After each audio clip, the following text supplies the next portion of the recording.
میں نے جویریہ کا یقین توڑ دیا اور میں نے بھی۔ عثمان صاحب بے دہانی میں بول گئی، کیا کیا کہا آپ نے؟ حسان سکندر نے حیرانی سے پوچھا۔ اب وہ انہیں کیا بتائے، وہ تو خود کے معذور میں کھو گئے تھے۔ حسان سکندر کی باتوں کو تو سنا ہی نہیں۔ کچھ نہیں، تم اداس کیوں ہوتے ہو حسان؟ جویریہ تو آج بھی تمہارے ساتھ ہے نا، پھر کس بات کا غم؟ وہ بات پلٹ چکے تھے۔ وہ گھوڑے سے گری تھی، وہ بھی ایک حادثہ سہی، مگر میرے لیے چند لمحوں کی قیامت تھی۔ جویریہ کا بچنا مشکل تھا، اس کے سر سے بہتا خون میری جان نکالنے کے لیے کافی تھا، اوپر سے خاندان والوں کی باتیں۔ مجھے لگا تھا جویریہ سے پہلے میرا ہی جنازہ اٹھے گا۔ عثمان نے ان کے آخری الفاظوں پر استغفار کہا۔ خدا کا کرم ہے کہ جویریہ آج بھی میرے ساتھ ہے، ہمارے دو سہی مگر بچے تو ہے، ہمیں والدین کہلانے کے لائق تو ہے نا۔ اس حادثے کے بعد جویریہ کبھی ماں نہیں بن سکی، ورنہ آج سکندر ولا میں کرکٹ ٹیم ہوتی۔ عثمان صاحب ہنس پڑے۔ مائنڈ نہ کرنا، لیکن میں دوستوں سے گفتگو کرتے ذرا بے شرم ہو جاتا ہوں۔ حسان سکندر نے بھی مسکراتے ہوئے معذرت کر لی۔ عثمان صاحب نے انہیں گلے لگاتے کمر پہ تھپکی دی تو ان کو بھی اتنے سالوں بعد گہرے دوست جیسی راحت محسوس ہوئی۔ تم ٹھیک کہتے ہو حسان، حال لا خوشحال رہی مگر ماضی آج بھی جان لیتا ہے۔ تمہارا بھی کوئی دردناک ماضی ہے عثمان؟ ہاں، نہیں شاید۔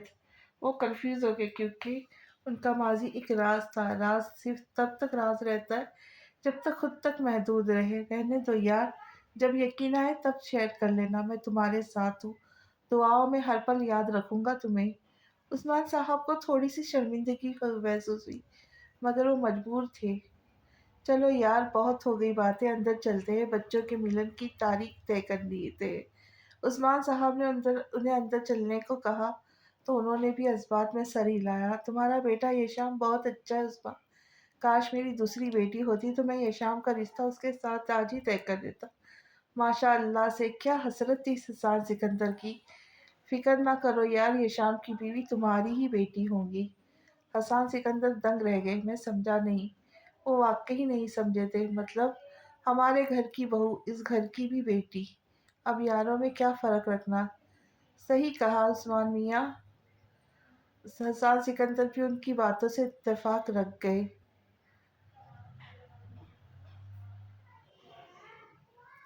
تاریخ گواہ ہے، مرد جتنا بہادر ہو اس کے اتنے زیادہ دشمن پائے جاتے۔ زندگی تو بس گمنام لوگوں کی ہے جس کو دنیا نہیں جانتی۔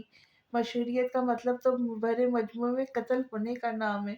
اب کیا لوگ اسے ڈرائیں گے جو اپنے سینئر میجر تک کی دھجیاں اڑانے کی ہمت رکھتا ہے؟ وہ سب میں موجود تھا جب اس کے فون پر ایک غیر شناسا نمبر سے کال آنے لگی۔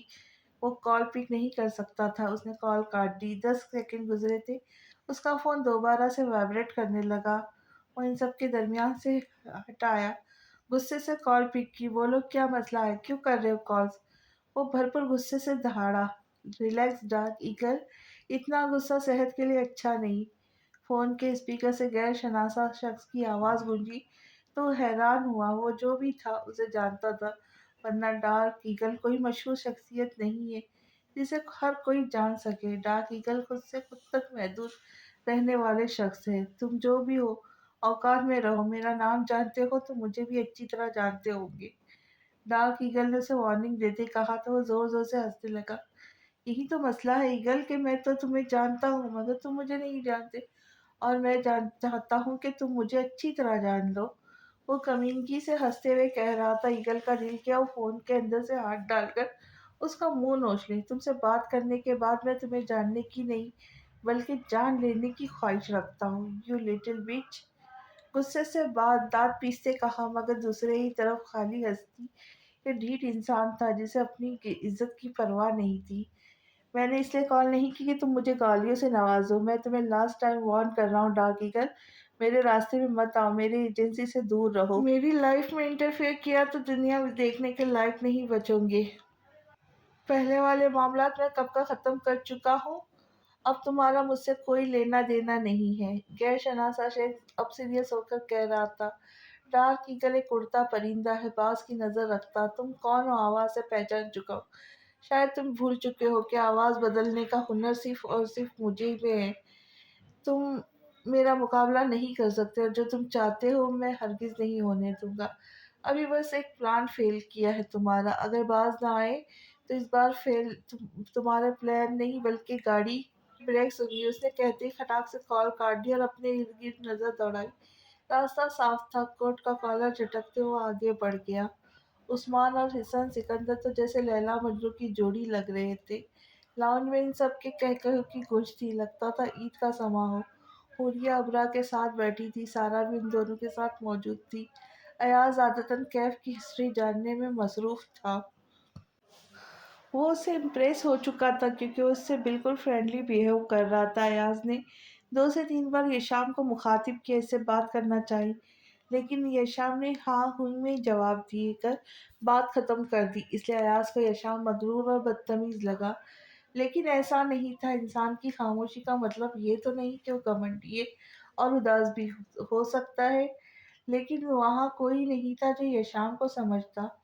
وہ اب حریہ کو بھی نہیں دیکھ رہا تھا، وہ اداس تھا۔ اس اداسی میں بس تنہائی چاہیے ہوتی ہے، سنسان جگہ چاہیے ہوتی ہے، لمبی سڑک، گھنے درختوں کی چھاؤں اور گاڑی سے ٹیک لگائے کھڑا کالی آنکھوں والا یشام۔ حریہ اور کیف کی منگنی کی تاریخ طے ہونے والی تھی، وہ مزید وہاں نہیں بیٹھ سکتا تھا۔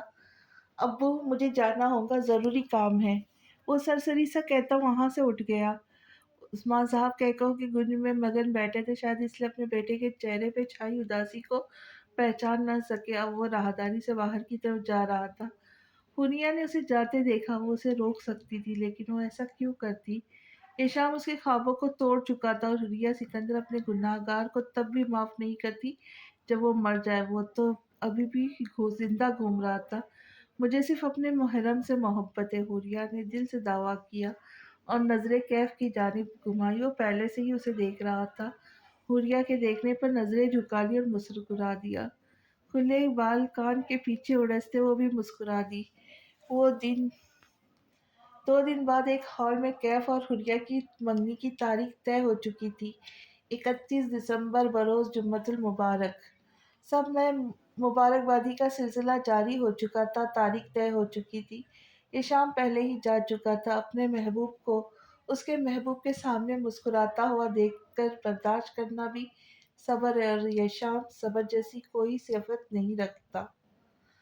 اس کے ساتھ یہ کہانی ختم ہوتی ہے۔ آپ کو یہ کہانی کیسی لگی ضرور بتائیے، اور کہانی پسند آئے تو لائک شیئر ضرور کیجیے۔ نئے آنے والوں سے گزارش ہے کہ چینل کو سبسکرائب کریں اور بیل آئیکن کا بٹن ضرور پریس کریں تاکہ میری آنے والی ویڈیو اب تک جلد از جلد پہنچ سکے۔ تو ملتے ہیں ایک نئی کہانی کے ساتھ، تب تک کے لیے اللہ حافظ۔